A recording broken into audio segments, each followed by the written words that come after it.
Now, let's discuss why we were a little suspicious of him, because your suspicions were aroused, first of all, and what, first of all, made you suspicious about the fact that he was spending so much time around the scene? It was just very reminiscent of the Soham murders. That was my first instinct, because there was a local guy, he was hanging around the scene an awful lot. He was asking us questions about what was going on in the investigation, maybe trying to find out what we knew. And he just seemed to be giving an air that he was authoritative, that he was working in an official capacity for the police. And I was just very suspicious about that they would take on board a man who was just a local guy. They have many people, I'm sure, who speak Portuguese and English. Why would they ask him to, go into the apartment, speak to the family, and have that sort of contact with them?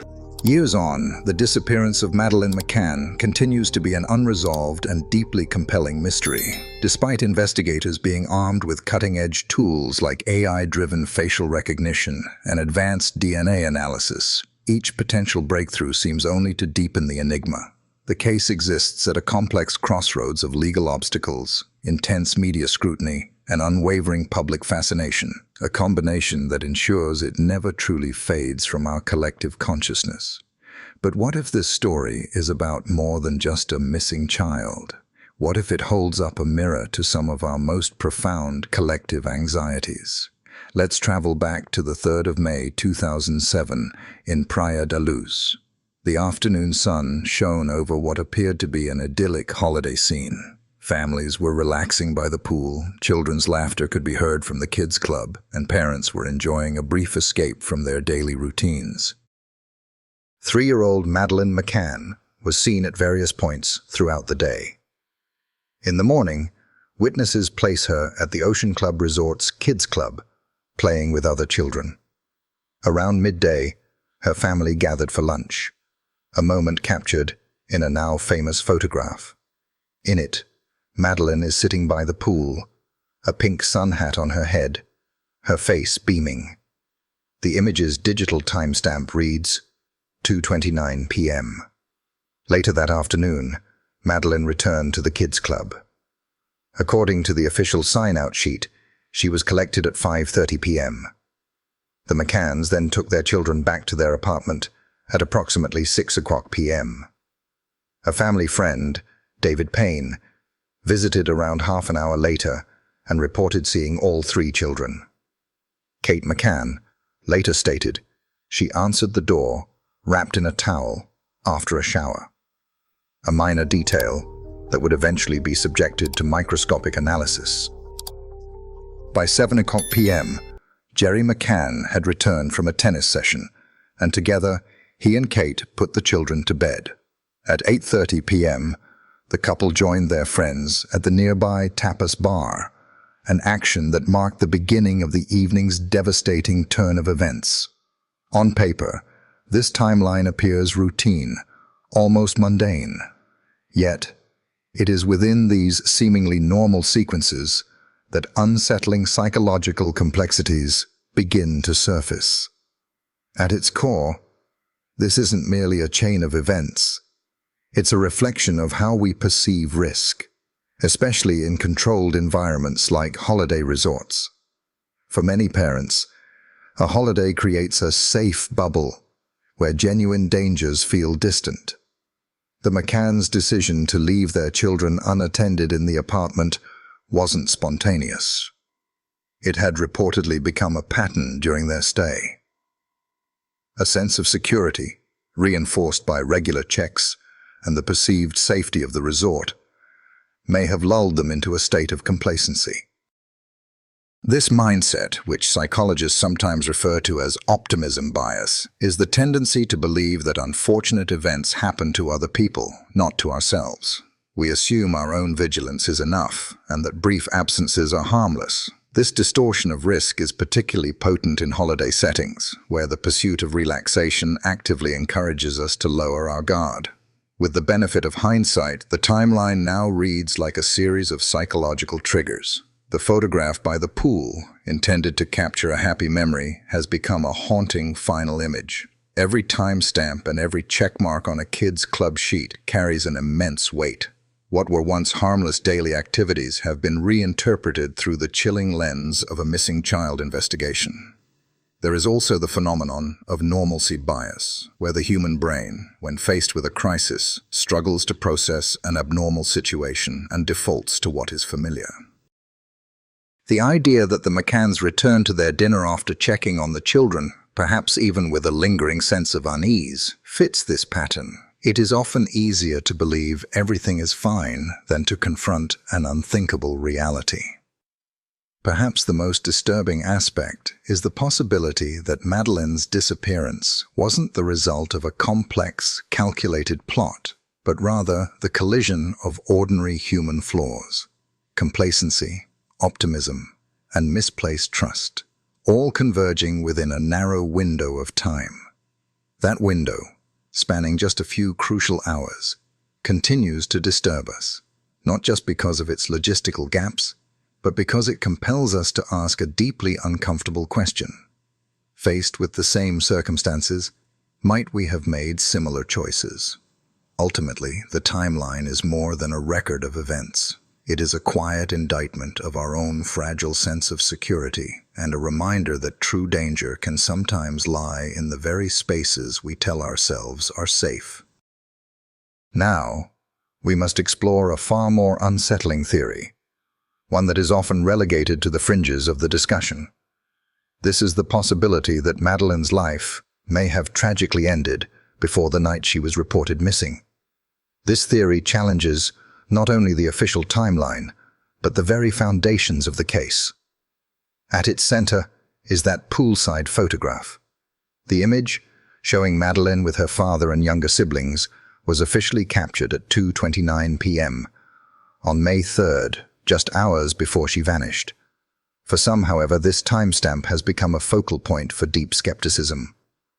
Critics have questioned its authenticity, pointing to perceived inconsistencies in the shadows, the clothing worn by the children, and even Madeleine's expression, suggesting it may have been taken on a different day entirely. To them, this isn't a final snapshot, but a carefully constructed piece of evidence, designed to support a faltering narrative. This line of questioning highlights the uneasy relationship between memory, evidence, and technology. A photograph, once seen as irrefutable proof, can become another piece of contested digital data. For those who subscribe to this theory, the photo is the cornerstone of what they believe is a broader deception. They suggest that if something had happened to Madeleine earlier, perhaps on May 2nd or even sooner, the timeline of May 3rd was fabricated to shield the McCanns from suspicion. Their reasoning touches on the psychological need for image management, where individuals in a crisis might attempt to control public perception by carefully curating information. But if this theory is to be entertained, it leads to an unavoidable and deeply disturbing question: what happened to Madeleine? Here, another highly debated element of the case comes into play: the family's rental car. 25 days after Madeleine was reported missing, the McCanns rented a Renault Scenic. This vehicle became central to the investigation after specialist dogs, trained to detect human remains, reportedly gave an alert within the vehicle, specifically in the boot and on the key fob. Furthermore, forensic tests found traces of bodily fluids. However, the DNA analysis was inconclusive. The genetic material could have belonged to Madeleine, but the results were not definitive. For many, this discovery was damning. Why would there be any trace of Madeleine in a car rented nearly a month after her disappearance? Supporters of the parents offer reasonable explanations. The car was used by the family to transport numerous belongings, including Madeleine's toys and clothing. It is plausible that the scent was transferred through cross-contamination, especially given the highly sensitive nature of the detection dogs. Yet, for those convinced of the McCanns' involvement, the timing of the rental is a glaring red flag. They speculate that if Madeleine had passed away prior to May 3rd, her remains may have been kept in a temporary location. In this scenario, the rental car could have then been used to move her from that location without attracting attention. This theory, of course, presents immediate logistical challenges. It suggests that two well-known doctors, under intense media and police scrutiny, somehow managed such an act for weeks without ever being noticed. Of course, even with access to a rental car, the risk of being discovered would have been incredibly high. Yet, for those who adhere to this hypothesis, the sheer boldness of such an act is part of its plausibility. They argue that individuals in extreme circumstances, driven by desperation and a primal need for self-preservation, often commit acts that on the surface appear irrational or reckless. Beneath this theory lies a dark psychological landscape where grief, guilt, and denial might intersect with survival instincts. It suggests a scenario where a child's passing, whether through a tragic accident or negligence, could trigger a catastrophic cascade of decisions. This narrative doesn't paint the McCanns as cold-blooded individuals, but rather as parents trapped in an unimaginable nightmare, perhaps attempting to salvage what was left of their lives, even at a terrible cost to their conscience. The evidence from the specialist detection dogs sits at the heart of a fierce debate about forensic reliability. Experts remain divided on the weight that should be assigned to canine alerts, especially in cases where cross-contamination is a plausible explanation. The emotional power of such evidence often clouds objective analysis. We seem hardwired to trust the perceived infallibility of animal senses. When a dog gives an alert for human remains, there is an instinctive public assumption of guilt, even in the absence of corroborating evidence. And here lies the central paradox of this theory.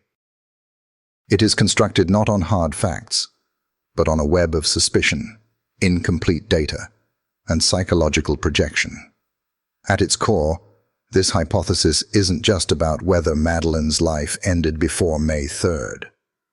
It is about the human hunger for narrative closure, our deep-seated discomfort with ambiguity, and our tendency to construct elaborate explanations when certainty is absent. Perhaps the most unsettling aspect of this theory isn't whether it's true, but what its persistence reveals about us. Our fixation with concealed movements, staged photos, and forensic traces in cars says as much about our own fears as it does about the case itself. It shows how we are drawn to stories of deception, especially when they involve the people we expect to be most trustworthy: parents.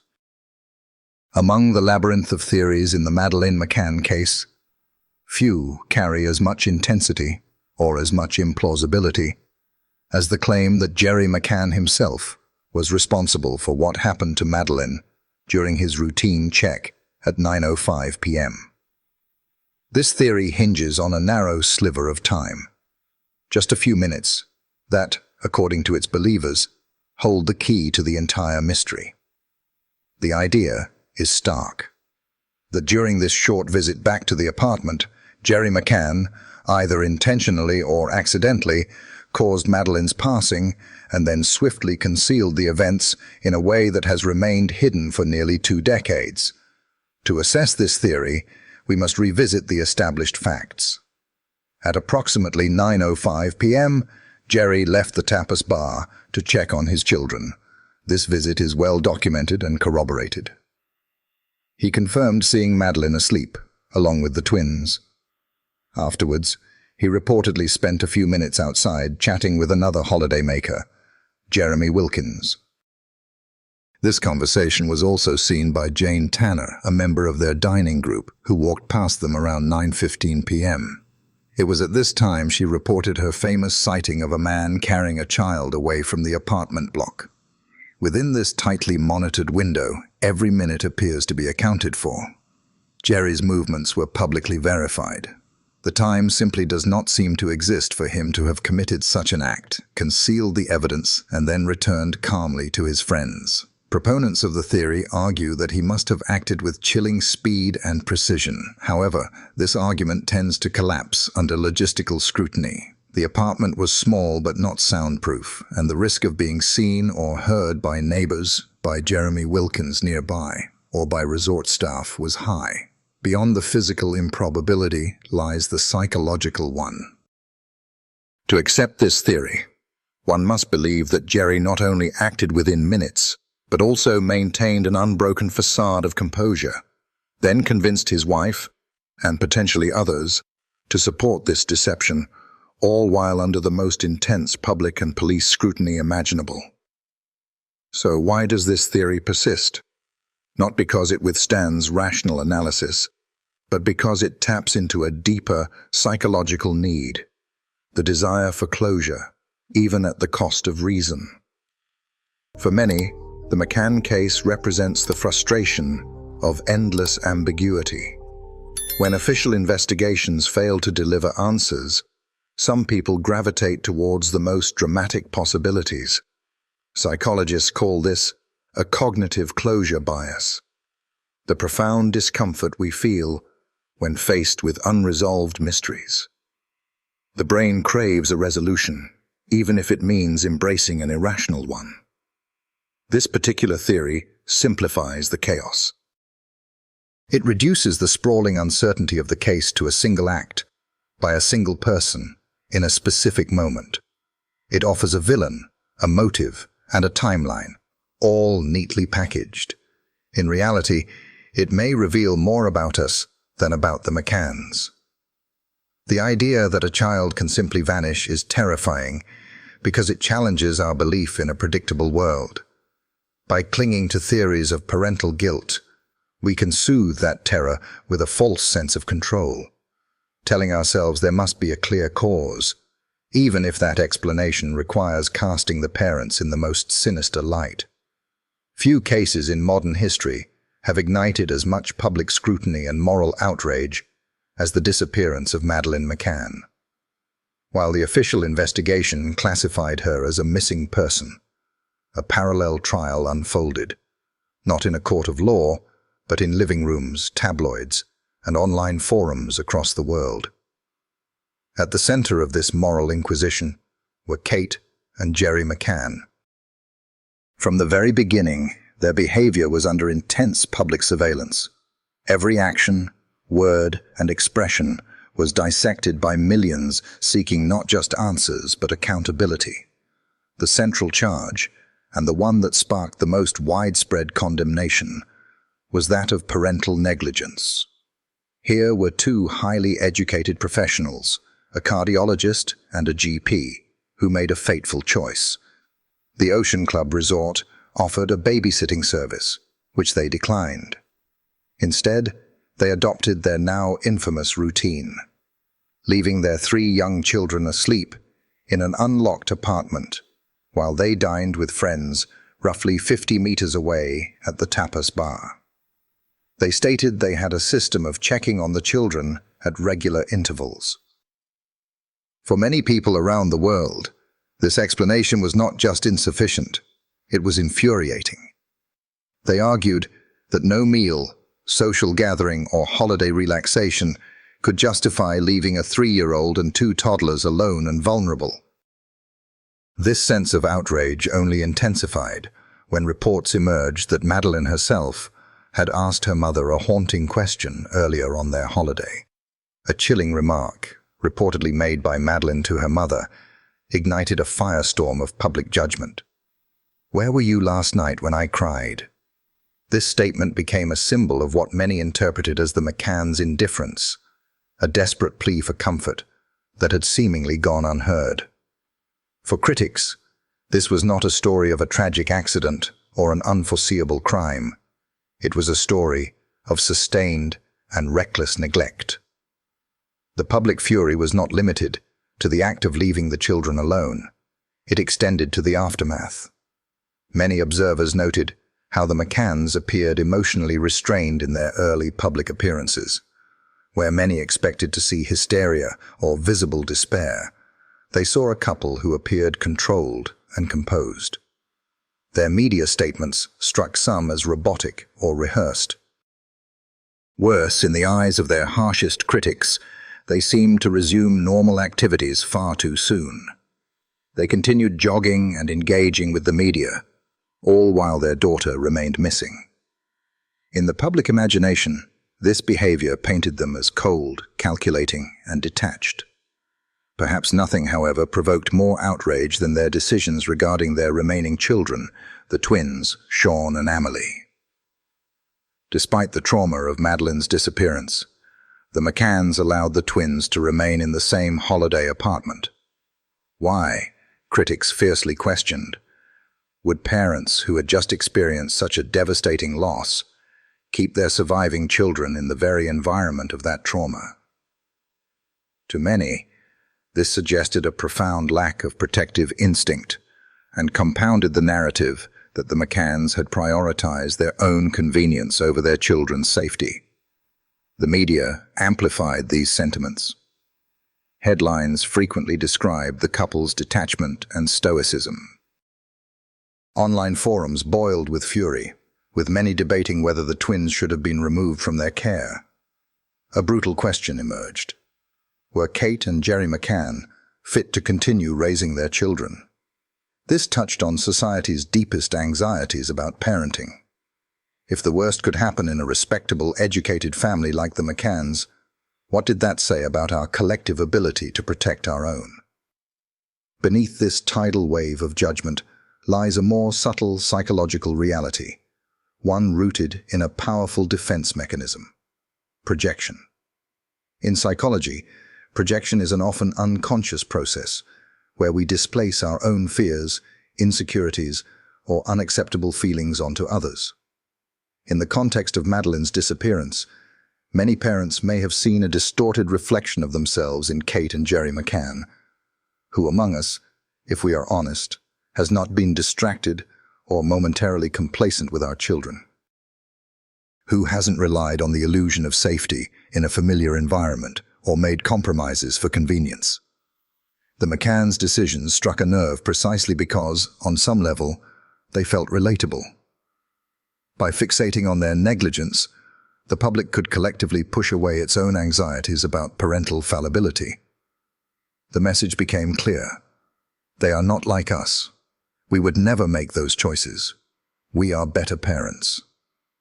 This psychological distancing provided a form of comfort, allowing people to believe that what happened to the McCanns could not happen to them. The truth is often messier. Surveys have revealed that many parents engage in behaviors that carry risk, such as leaving children unattended for short periods. What made the McCanns different was not their behavior, but their visibility. Their private choices were dragged into the public eye under the harshest possible circumstances. And once they became the focal point of the world's grief and anger, projection turned into persecution. Their composed demeanor was interpreted as proof of malice. Their mistakes were exaggerated into profound moral failings. This reaction also highlighted a troubling social phenomenon, a culture of parental martyrdom. Modern society often demands that parents, especially mothers, demonstrate visible, performative suffering to prove their love. Grief must be messy, public, and unending. Kate McCann, in particular, faced this impossible standard. Her medical background and her refusal to collapse publicly were twisted into accusations of emotional coldness. The unspoken assumption was that a good mother would be visibly destroyed. Yet grief follows no script. People react to trauma in profoundly different ways. Ultimately, the McCanns became proxies for society's deepest anxieties, not just about parenting, but about fate itself. They were a reminder that life offers no guarantees, and that safety is often an illusion. By condemning them, the public wasn't just seeking justice for Madeleine. They were exercising their own demons, scapegoating two parents who became unwilling symbols of modern parental dread. In this way, the case has become a mirror, forcing us to confront the fragile boundary between judgment and empathy, between tragedy and blame. For nearly 2 decades, the name Madeleine McCann has echoed through headlines and courtrooms. Her face, frozen at 3 years old, is one of the most globally recognized images of a missing child. Yet for all the passing years and failed leads, one striking legal fact remains. Madeleine McCann has never been declared deceased.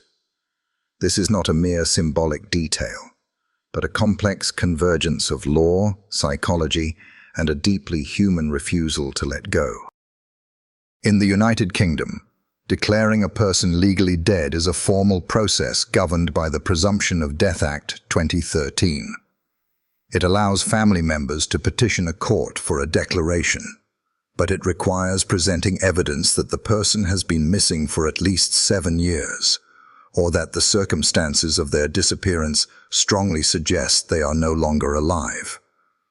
Crucially, despite this legal pathway being available, Kate and Gerry McCann have never initiated this process. In the eyes of the British legal system, Madeleine remains officially missing, and her case is classified as an active missing person investigation. This legal limbo is complicated further by the differing stances of the international law enforcement agencies involved. In 2020, German prosecutors made headlines when they announced their belief that Madeleine was dead, likely shortly after her abduction. Their investigation, focused on a suspect named Christian Bruckner, was based on circumstantial evidence that remains confidential. However, their declaration was not accompanied by the discovery of remains or definitive forensic proof. In stark contrast, Scotland Yard, the lead British agency, has remained far more cautious, continuing to treat the case as a missing person inquiry. Officially, the investigation into Madeleine McCann's disappearance remains a missing person inquiry. No charges related to an unlawful killing have ever been brought, and no definitive conclusion on her fate has been reached. This creates a curious situation. On the one hand, investigators operate under the assumption that Madeleine is no longer alive, whilst on the other, her official status remains that of a missing person. For her parents, Kate and Gerry McCann, this isn't merely a legal formality. It's a constant tension between the official narrative and their personal reality. This has led some to ask why they have never sought a legal declaration of her passing. To a critical eye, might this suggest a reluctance to find closure? Or does such a question overlook the profound emotional territory involved? To legally declare Madeleine gone would be an irreversible, official acknowledgement that she will never come home. For any family in this position, it's one of the most agonizing decisions imaginable, going far beyond paperwork or practical matters. It represents the crossing of a psychological line that can feel like a betrayal of hope itself. This is especially true when, as in Madeleine's case, the absence of any physical remains leaves a sliver of uncertainty. Without concrete proof, even the most logical mind can struggle to extinguish that faint, persistent glimmer of possibility. From a psychological perspective, this dynamic is described as ambiguous loss, a state of grief that lacks closure because the person's fate remains unknown. Unlike a conventional bereavement where a passing is confirmed and ritualized, ambiguous loss can trap families in a perpetual state of what if. In this case, the ambiguity has been magnified by relentless media attention and the frequent emergence of new leads and theories. Every new development, however tenuous, can offer a fresh surge of hope, only for it to be dashed again. Psychologists refer to this phenomenon as frozen hope, a state in which individuals find themselves unable to move forward from an unresolved traumatic event. Unlike ordinary hope, which can coexist with acceptance, frozen hope can keep people emotionally tethered to the past, clinging to a resolution that may never arrive. In the McCann's case, this mechanism has unfolded on both a personal and a public level. For Kate and Gerry, holding on to hope could be seen as a crucial defense against the overwhelming grief that a formal declaration would bring. It allows them to remain parents fighting for their child, rather than bereaved parents mourning her. For the public, frozen hope takes a slightly different form. Madeleine's image as the eternal missing child is now deeply embedded in the collective consciousness. Her continued missing status allow society to hold on to the idea that she might one day be found. To formally accept otherwise would shatter that illusion, forcing a difficult confrontation with a darker reality, that some tragedies go unsolved and some wounds never truly heal. Several key factors serve to sustain this state of frozen hope.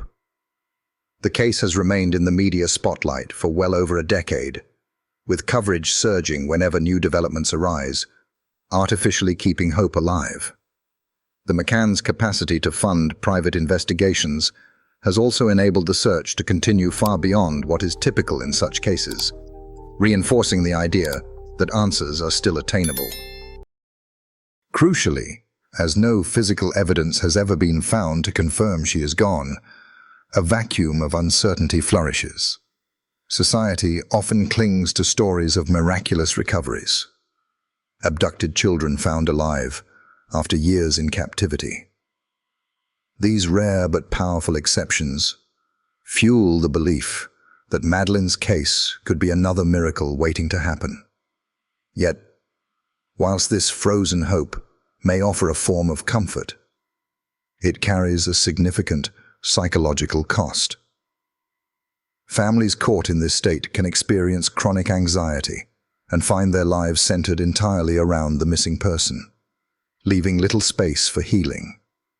For the McCanns, this has meant years of relentless campaigning and legal battles, all aimed at keeping Madeleine's case in the public eye.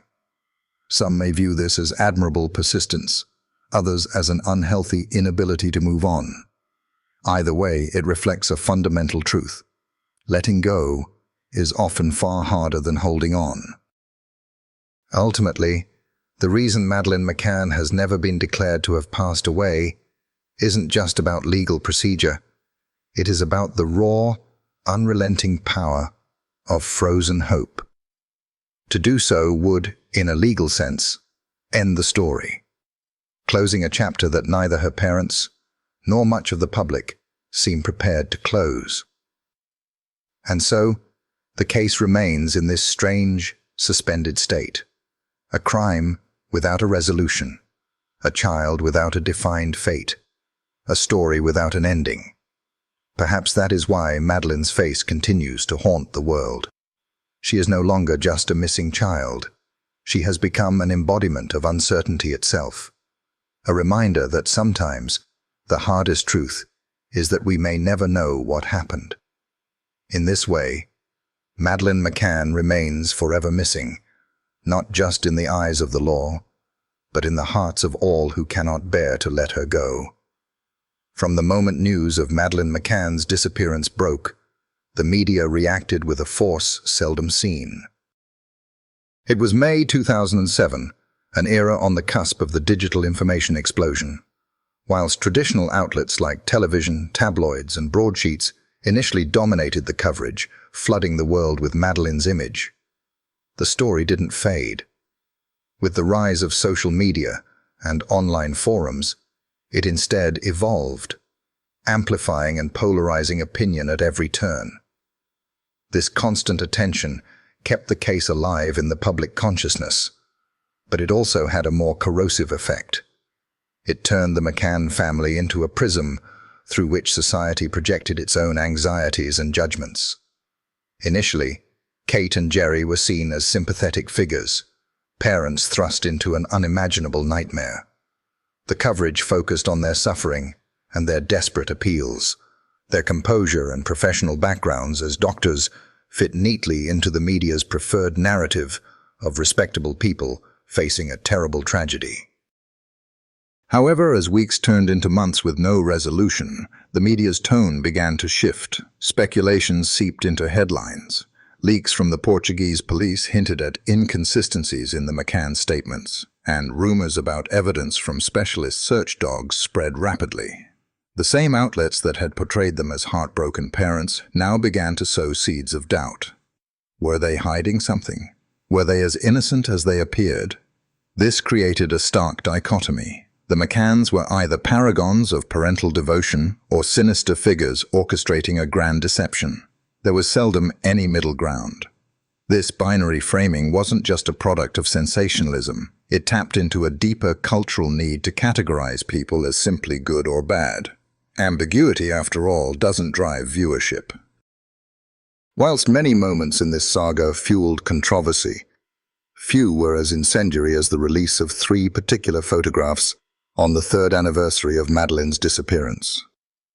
The images were part of a video montage intended to commemorate the date and reignite public focus on the case. However, their impact was perhaps not what the family anticipated. 3 photos in particular sparked immediate online debate. One showed Madeleine wearing makeup in a pose some felt was unsettling for a child of her age. Another depicted her with an ice lolly, an image which some claimed carried unsettling undertones. A third was similarly questioned for its context. The backlash was swift and fierce. Across online forums, people began to ask a disturbing question. Why would parents, who feared their daughter had been abducted by a potential predator, choose to release such images? To many, the choice seemed incomprehensible. The photos were quickly labeled as provocative or simply disturbing.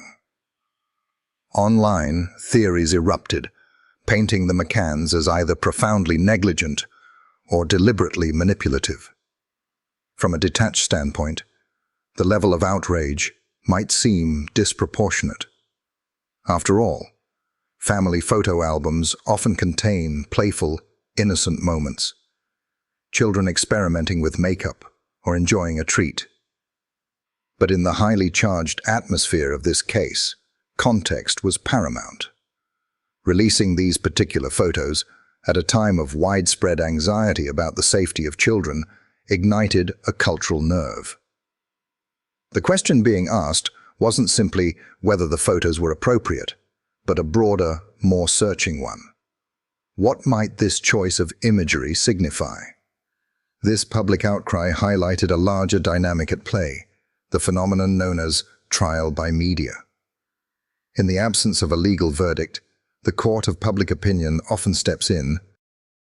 Madeleine's case became a perfect storm for this, possessing all the elements that fuel a media frenzy. An innocent child, a dramatic international setting, conflicting narratives, and emotionally charged images. But this went deeper than just generating clicks. The case tapped into profound societal anxieties about child safety and parental responsibility. For many, passing judgment on the McCanns became a way to assert their own moral standpoint. I would never leave my child alone. I would never release those photos. Could this moral distancing have served a psychological purpose, allowing people to reassure themselves that such a tragedy could never befall their own family? By casting the McCanns in a negative light, the public could perhaps insulate itself from the terrifying randomness of it all. Psychologists describe this as a media-induced moral panic.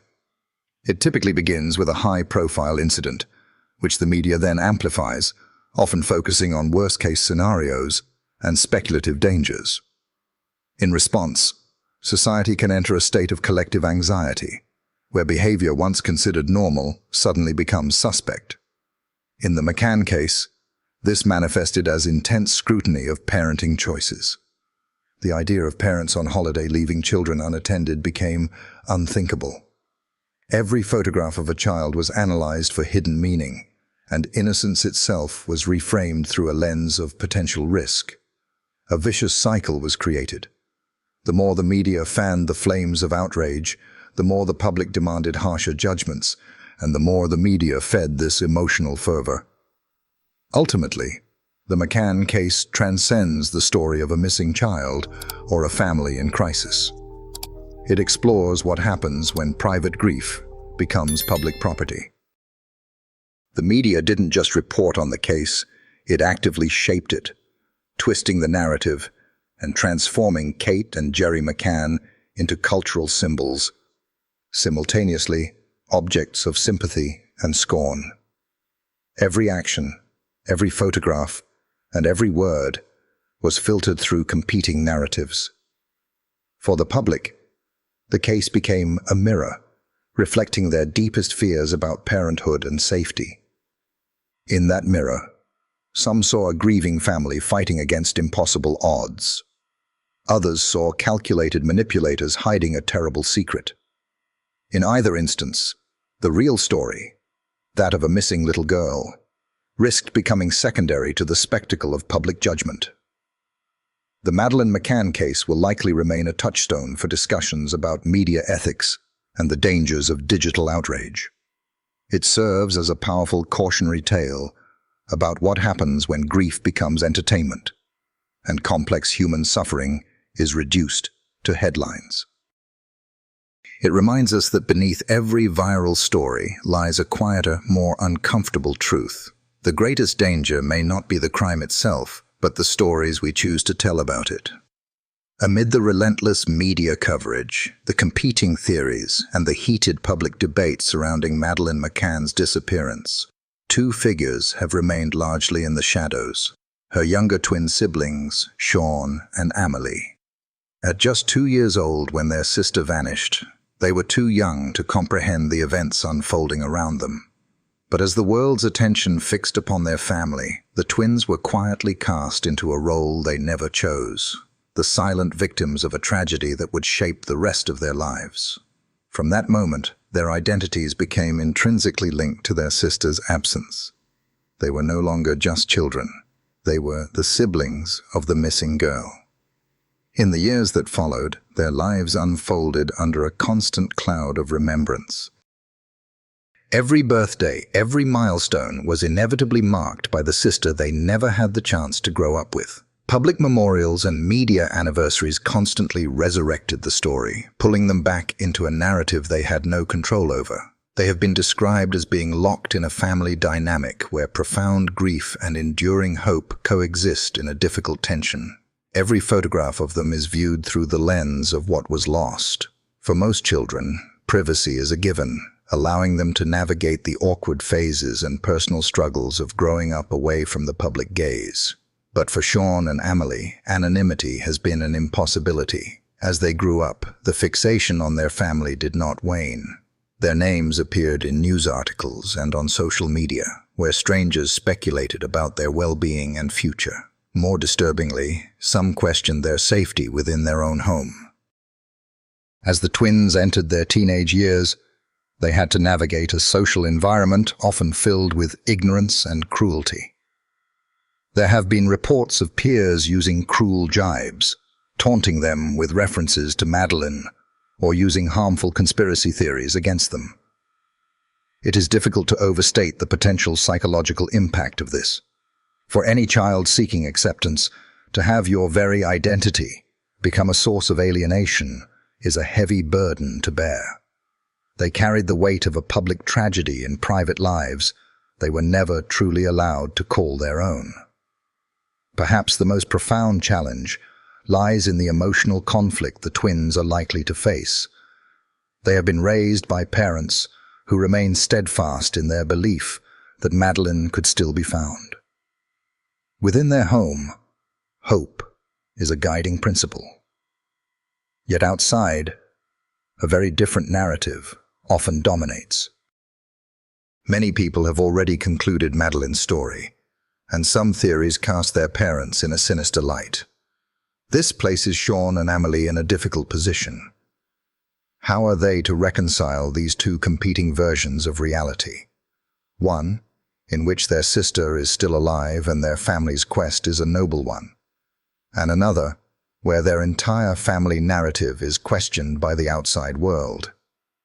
This emotional dissonance, being pulled between familial loyalty and external skepticism, can be profoundly destabilizing.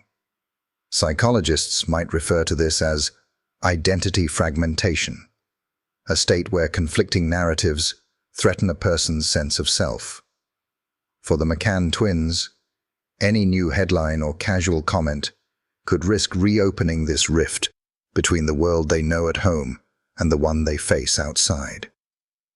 While the immediate effects of growing up in Madeleine's shadow are clear, the long-term consequences may be even more significant. Children raised under such intense and unusual circumstances often grapple with significant emotional challenges in later life, including anxiety, depression, and post-traumatic stress. They can find it difficult to form trusting, healthy relationships and may internalize the guilt and suspicion directed at their family, which can lead to self-destructive behaviors or a persistent lack of self-worth. Others might learn to suppress their feelings entirely, adopting a kind of emotional numbness as a defense against the constant tension. A particularly relevant psychological concept here is what's known as shadow sibling syndrome. This condition arises when a person's identity is overwhelmingly defined by a sibling who has passed away or disappeared. These shadow siblings often feel unseen, their own lives and needs overshadowed by the lost child, who commands so much of their parents' energy and the public's focus.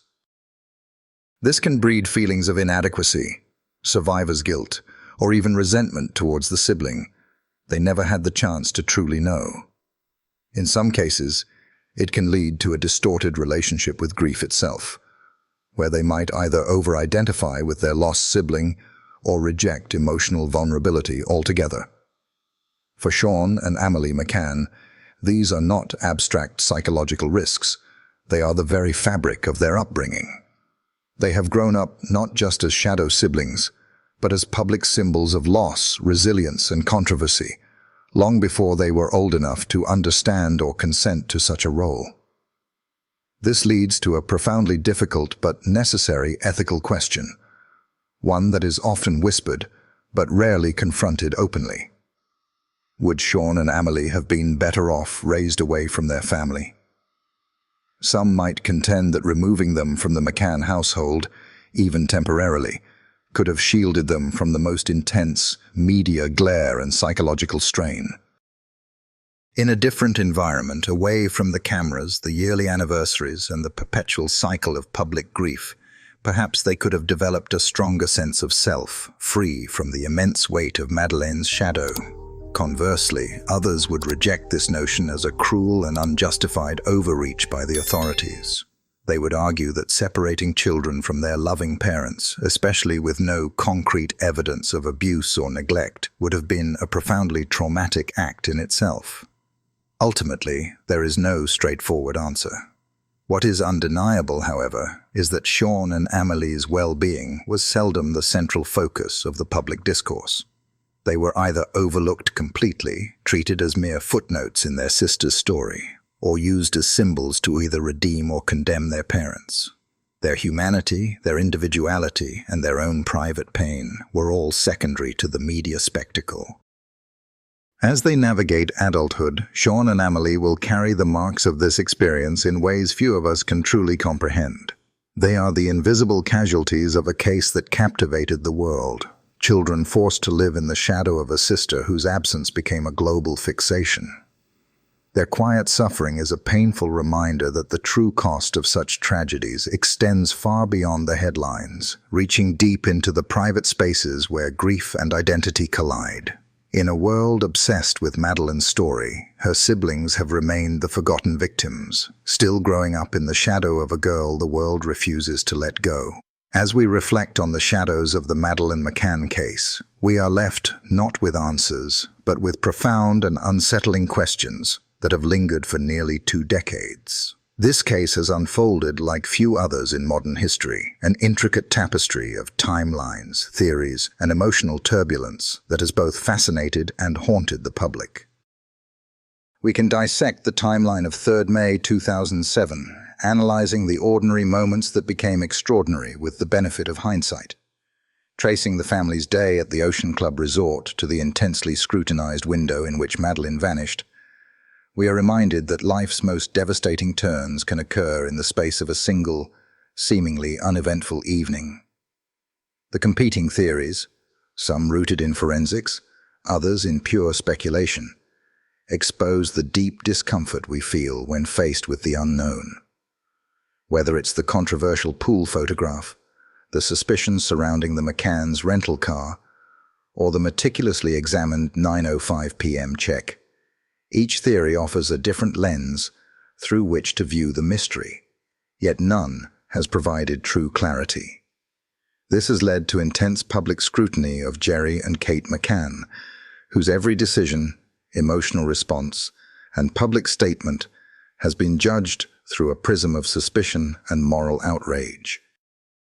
From their choice not to use a babysitter to their composed public appearances, the McCanns have been equally vilified and defended, portrayed either as grieving parents in an unfathomable nightmare or as calculated figures hiding a dark secret.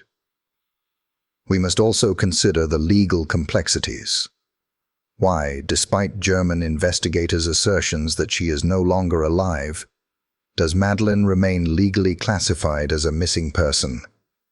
Her parents' refusal to accept this conclusion has drawn both suspicion and empathy, rooted in the painful psychology of ambiguous loss. This state, which some psychologists call frozen hope, makes it impossible to fully grieve or find closure. The media's role in this has been immense. Its relentless coverage has fueled moral panic, distorted narratives, and shaped public perception in ways that often reveal more about our collective psyche than the case itself. The McCann's image has swung wildly between sainthood and villainy, propelled by headlines that crave extremes. The infamous controversy over the release of certain photographs of Madeleine highlighted not only questionable judgment, but also the public's intense obsession with innocence and victimhood in times of crisis. Now, after walking through this labyrinth of doubt, speculation, and enduring pain, the question turns to you. If you were to set aside the headlines and the noise, what does your intuition tell you? Is this a story of a family tragedy cruelly amplified by public judgment? Or are there unsettling questions that still demand answers? More importantly, how does this case challenge your own perceptions of justice, media responsibility, and the profound difficulty of living with uncertainty? Share your thoughts below, and let's continue this difficult but necessary conversation.